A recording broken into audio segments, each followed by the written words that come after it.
here, get out! No, no, don't do it! Don't do it! Don't do it! Oh! Oh! Oh! Oh! Why are you looking at your hand while stabbing me? Oh!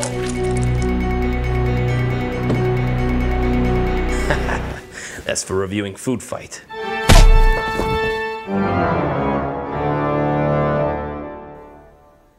Hello, I'm the Nostalgia Critic guy. Remember it so you don't have to. We all know the Halloween classics that we watch every year. From the old Universal monsters like Dracula and Frankenstein, to the 80s slashers like Freddy and Jason, to even kids specials like Charlie Brown and The Nightmare Before Christmas. But the great thing about Halloween is we keep trying to push it further and further. And sure enough, over the years, some new classics have evolved. The criteria for them isn't super specific. It doesn't have to be a certain time frame, very well known, or even necessarily a good product beginning to end. But they do have to be drenched in something new, something unique, something you can just look at and think one word: Halloween. We're counting down the all-time best new Halloween classics, and trust me when I say the best one doesn't disappoint. We're here to make the top 11 obscure Halloween films even less obscure.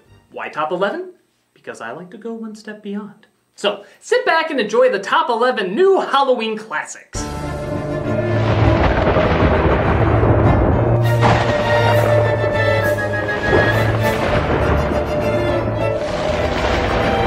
Number 11.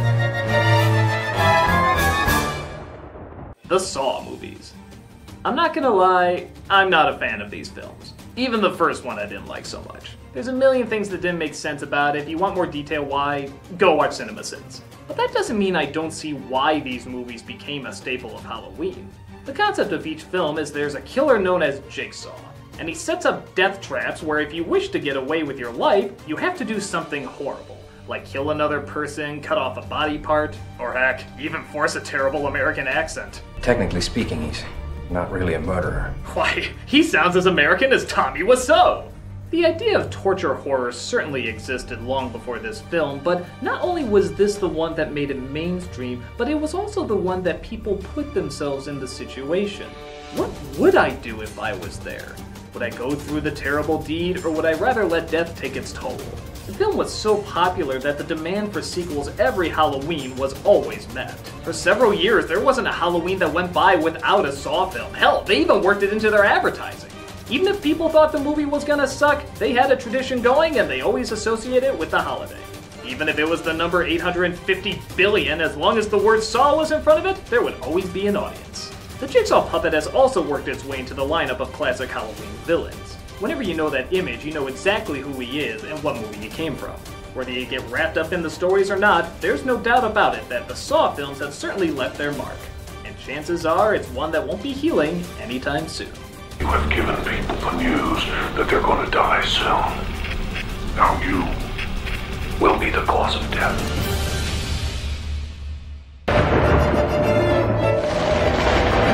Number 10. Halloween 3, The Season of the Witch. Many hated this film when it first came out, and I'm not gonna lie, I did too. Not only does it have nothing to do with the first two Halloween movies, which was later reviewed that the producers wanted each movie to be a different story, but if that was the case, how come the first two continued the same story? Hello! But the film itself just seemed downright silly. We go from a story about a slasher to a film about witches. Kind of. That use technology. Kind of. That uses spells. Kind of to kill kids because kind of no real reason. Yeah, it's a pretty nonsensical setup, even if you want to accept it as its own film. But as time went by, I did find myself thinking back to it a lot. I do remember the characters, I do remember the visuals, and who the hell could ever forget that goddamn song? It's 4 days to Halloween, Halloween, Halloween. It's 4 days to Halloween, Silver Shamrock. When I stopped trying to take it so seriously, I found it actually had its own strange, unique charm to it. It's surrounded in 80s decor, has all sorts of broody atmosphere, and by God, there's just Halloween stuff everywhere. I mean everywhere. In a way, I actually associate this movie more with Halloween than I do the first Halloween, simply because Halloween is all over the place. It's nowhere near as good as the first film. In fact, I think you could debate whether or not it's even a good film at all. But its love for the holiday, from the classic costumes to the candy to watching specials as a family, and some fucked up supernatural thing going on while watching it as a family. It probably hasn't happened to you much, but I have a past. It actually does kind of get you in the mood for the season. Maybe that's why it was called Season of the Witch, because it's not meant to deliver a story about the holiday, but rather an essence of the holiday. And there's no doubt you can feel that essence of the season all throughout the film. Whatever your thoughts, you know you get sucked into the witching hour whenever it's played on TV. What else can you say but Silver Shamrock? It's 4 days to Halloween, Silver Shamrock. Number 9.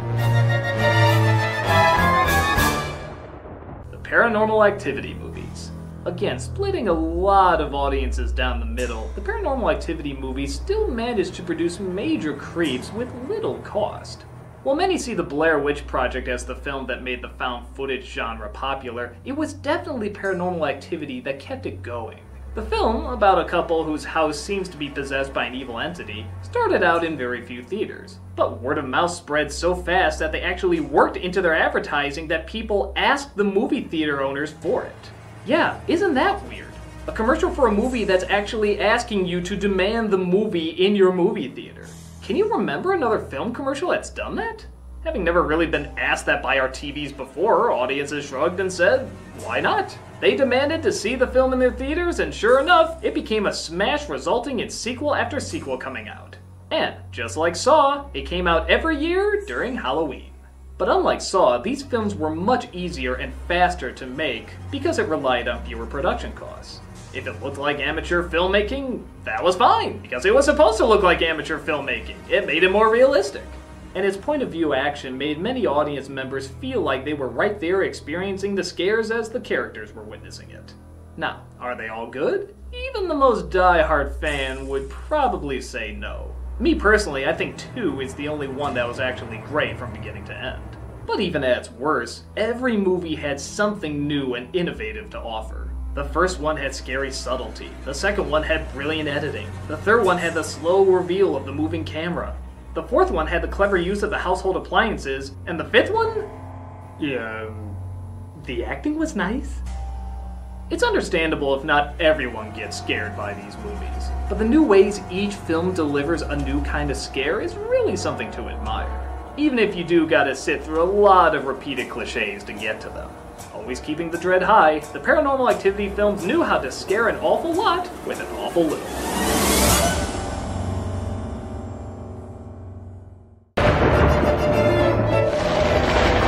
Number 8. Cabin in the Woods. I've never seen a film that had such a devoted fan base of people who have dedicated themselves to not spoiling the movie. It's amazing. Anytime you talk to someone, they always say, I can't tell you anything about it, you just have to see it. And in honor of that, I won't spoil it for you either. Though I do have to talk a little bit about it, but still, we'll keep this mostly spoiler-free. The Joss Whedon written horror film relies much on surprise and twists. So like I said, I won't give too much away. What I can say is, on the surface, it looks like any other scary film. A bunch of college kids go to a cabin in the middle of nowhere and, of course, some supernatural evil tries to destroy them. Sounds basic enough, but as the film progresses, you find out very quickly that this is a love letter to not one, but every kind of horror movie ever made. And in a way you probably never would have expected. It tries everything to incorporate all the classic tropes through scares, humor, and damn clever writing. And honestly, to say any more would ruin the fun. And I think that's why so many people consider it such a unique, scary movie. It's a film you enjoy having revealed to you, and you get excited the more and more you start to figure it out. When you do figure out what it's up to, you realize you're having such fun with the concept, and realize that not only is it paying homage to so many scary genres, but it's practically creating its own. I don't know, I can't think of any other movies that have done specifically what this film has done, at least while still remaining a horror film. The discovery is too delicious to ruin, and I won't be the one to do it. So let's just say it's a ton of fun if you know the secret, but it's even more fun if you don't. It works as both a great trick and treat on Halloween night. No matter what happens, we have to stay together. This isn't right. We should split up. Yeah, good idea. Really? Number 7. Oculus. Yep, this film is not even a year old, but already it has the makings of a classic. From its advertising, it looks like any modern-day horror film. But when you start to watch it, you realize how diabolically genius it is. A young man is released out of a mental institution where he is greeted by his sister. He was under the thought that a haunted mirror was responsible for the death of his parents and was thus put away for it. Just as he's released and he thinks he's gotten better, he discovers that the sister has found the mirror and wishes to prove to the world that it is indeed haunted, murdering several people in the past, including their folks. What follows is an exercise in insanity, trying to figure out what's real and what's not. The idea of a haunted mirror is clever enough, but all throughout the movie we have no idea if this thing is really possessed or if it's just our two heroes going crazy. The mirror apparently plays with your mental state, making you see one thing when something else is going on. The reason this is so ingenious is that the brother has spent years having it drilled in his head that it's not, and the sister has spent years totally convinced that it is, and is literally devoting her life to proving it. Both battle back and forth as we descend into the madness of the past, present, and even future of what's to come. We're seeing the story literally as they're remembering it, if they're even remembering it correctly. And they're constantly getting visions of what could happen to them, or maybe what will happen to them. But again, they have no idea if the cursed mirror is real or if it's literally them sharing the exact same madness. Either way, they're both going crazier and crazier trying to figure it out. As such, we don't know either what's going on, and are terrified to see if they'll make it out of this alive or continue to torture themselves both physically and mentally, maybe to the death. You too have a hard time trying to figure out what's real or even where you are half the time. The line is so blurred that you share in the insanity and the paranoia of what's going on, constantly having to second guess everything and keeping the suspense high. Even if you don't find it scary, it's a great psychological dive into the tortured minds of two siblings who don't know what's real anymore, transitioning the battle from the internal to the external. Great imagery, wonderful acting, and one hell of a great concept. Oculus may be recent, but I get the feeling its staying ability is gonna last for a long time.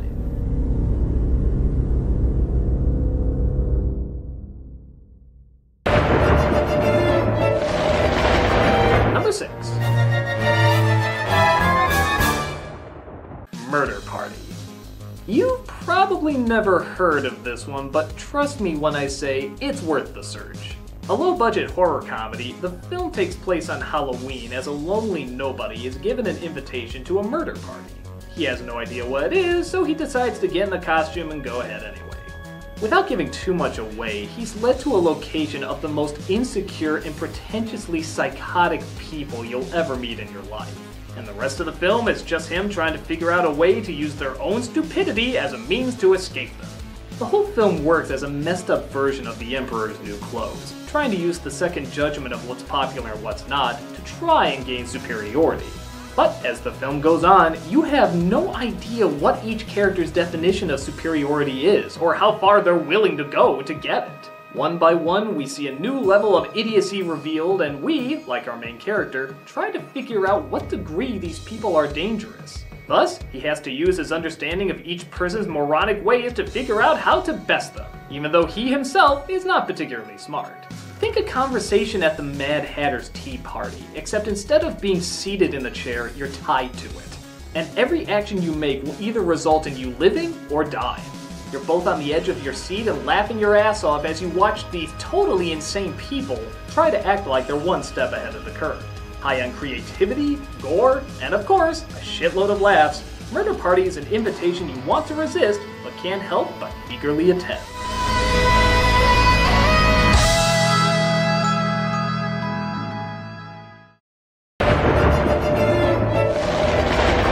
Number 5. Coraline. It's funny what Tim Burton started with The Nightmare Before Christmas. It seems every stop-motion movie released, though few there are, is trying to recreate that dark yet child-centered cult following that turned into big bucks with Jack Skellington. But instead of turning into something that's boring and tired, every single film has demonstrated something that's creative and new. And Coraline is no exception. Directed by the same person who did Nightmare Before Christmas, Coraline focuses on a girl who wishes she had a more interesting life. She finds a small door where on the other end seems to be exactly that. She has a new mother and father that seem just like the old ones, except they seem nicer and better. But as she continues to visit this world, it only gets more and more psychotic, and soon it becomes an attempt to escape from the clutches of an evil demon. It's pretty much as batshit insane as it sounds. One of the joys of this family film is that there really is no perfect character. Everyone is at least a little bit selfish. Even Coraline can be kinda mean-spirited. But at the same time, it's made clear when they realize they've gone too far and when they realize who are the real monsters and who are the ones they love.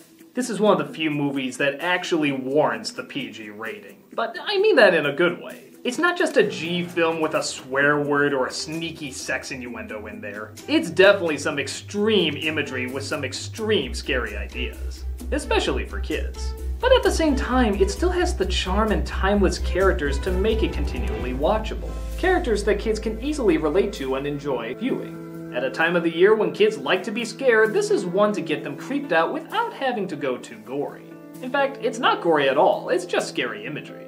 The whole film is filled with rich environments, creative landscapes, and strange creatures. The cold colors are perfect for being welcoming one moment and terrifying the next. Just what any little kid is looking for on Halloween. Intimidating and intense, but always coming back to the spirit of home, Coraline knows how to create a fantasy world with a dark edge.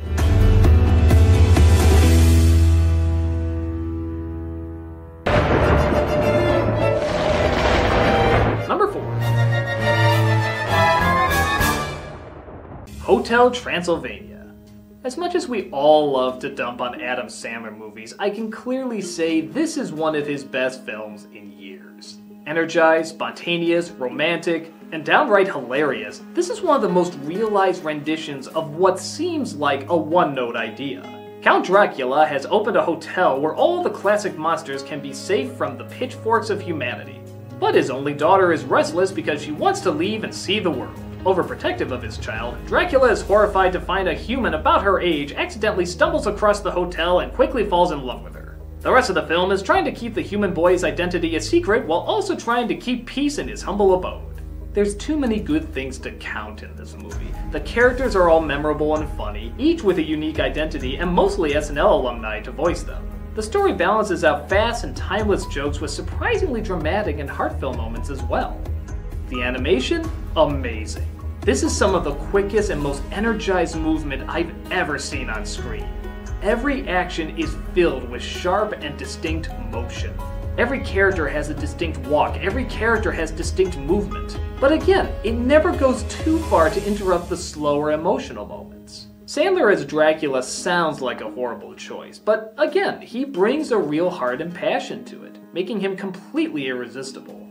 Look at that smile. How can you not light up whenever he makes that face? What should have been a non-motivating idea takes advantage of every joke and every opportunity that can be done with it, turning out to be one of the most hyperactive animated movies ever. It's just always on, it's just always moving. It never lets up, except for the moments where the character's turmoil needs to shine through. And that's done pretty good as well. Its ambition is only matched by the dedication of its crew, and this crew went above and beyond what it needed to do. If you want to laugh at the things that go bump in the night, this is the perfect place to stay and witness it. Welcome to Hotel Transylvania! Number 3. Shaun of the Dead. We all know about the classic zombie films like Night of the Living Dead, Dawn of the Dead, etc. But this is one of the few films that not only satirizes zombie films, but somehow still stays faithful to them. The British comedy stars a lazy, absent-minded Simon Pegg with his even lazier roommate played by Nick Frost. When the zombie apocalypse happens, however, they turn into unlikely heroes trying to fight off baddies while also trying to get laid and drunk at the same time. People are so familiar with this movie, it's hard to know what to say about it. Lots of hidden jokes in both the foreground and background are constantly flying by. The character's selfishness and idiocy constantly makes for lots of laughs that are silly, but still kind of identifiable. Which music album would you hold on to during end times? Purple Rain. No. Sign of the Times. Definitely not. The Batman soundtrack. Throw it. But what really makes it stand out is that it still works as a traditional zombie film. There's still a lot of suspense, there's still a lot of dread and grief, there's tons of social satire. They even have the painful moments where tough sacrifices have to be made, incorporating a lot of the traditional character tropes like the pessimist, the optimist, the kind soul, the mean old bat, and of course, the brainless losers. This makes for a very strange but enjoyable combo of comedy and scares, still showing their love and dedication to the zombie genre while also poking fun of it at the same time. What else do I even need to say about it? If you've seen it a million times, you'll see it a million more. It's dead on arrival, but in a good way. Good luck!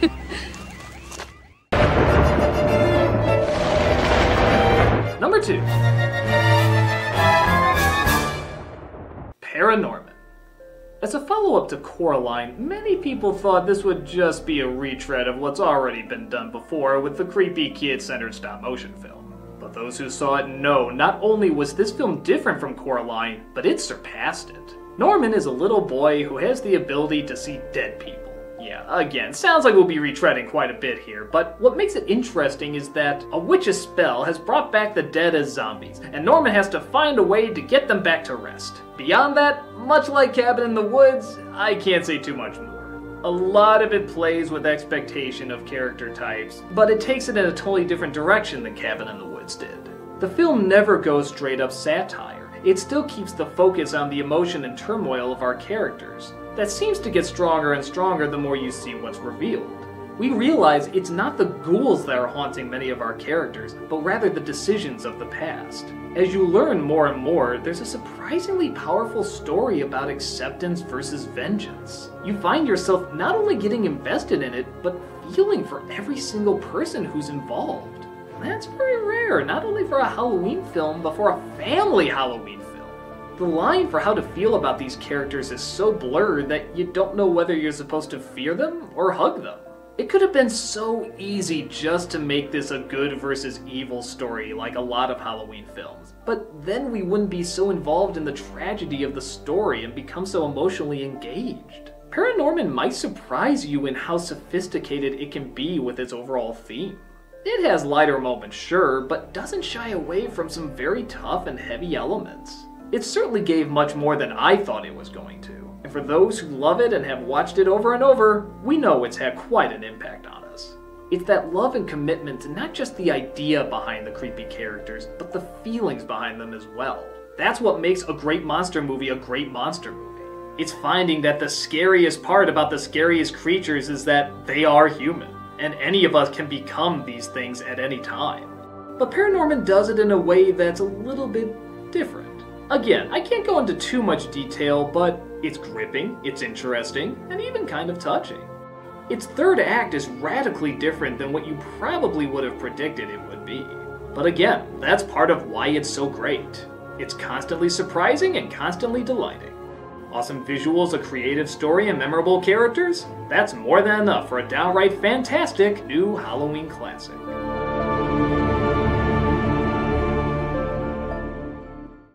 And the number one greatest, fucking badass, awesome new Halloween classic is... You know what? I should do a runners-up. I don't usually do it, but I like the subject. I think it deserves it this time. The Ring. Okay, it doesn't hold up the best over time, but that creepy ending and that image of that girl in every single Halloween store, it's definitely worth mentioning. The Halloween that almost wasn't. Pretty silly and awkward, but the performances from these hilarious actors totally makes it worth it. The Halloween Tree. A lot of people wanted me to review this. I don't get why. It's creative, it's educational, it's Ray Bradbury. What's not to like? Raggedy Ann and the Pumpkin That Couldn't Smile.